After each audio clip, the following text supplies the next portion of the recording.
only go live more than once a day when it comes to Amazon because I think you have a lot of information. I certainly don't want to cause any Amazon fatigue. But there's an article in the New York Times entitled "Amazon Pushes Fast Shipping but Avoids Responsibility for the Human Cost."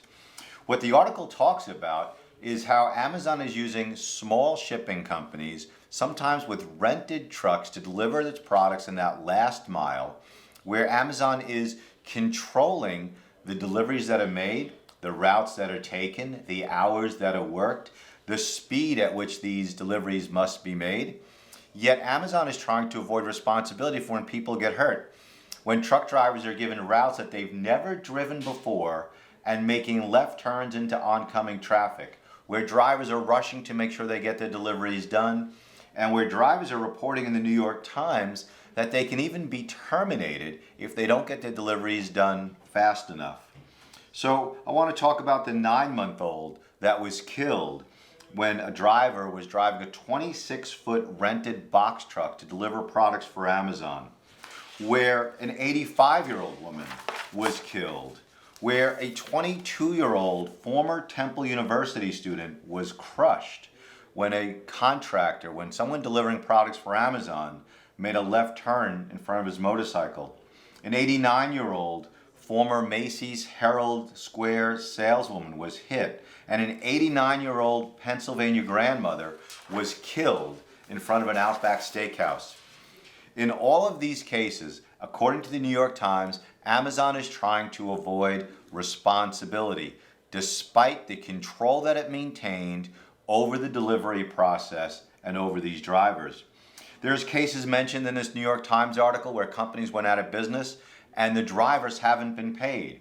The drivers are looking to get paid from Amazon, and Amazon is trying to avoid providing the livelihood to these drivers who did nothing but try and deliver products for Amazon.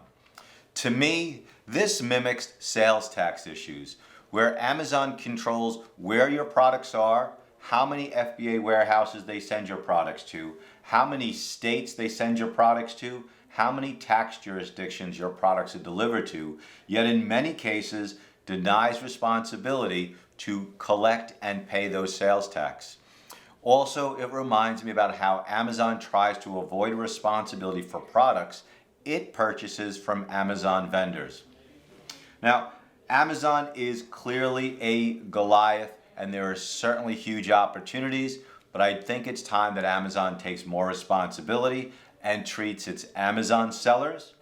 its Amazon vendors, its Amazon delivery drivers, and also all of the sales tax jurisdictions fairly by collecting the sales tax and paying the sales tax, filing the sales tax returns, and steps up its game, not just in delivering products at cheap prices, but in terms of its social responsibility to the sellers, to vendors, to the states and the municipalities. The time has come for Amazon to accept responsibility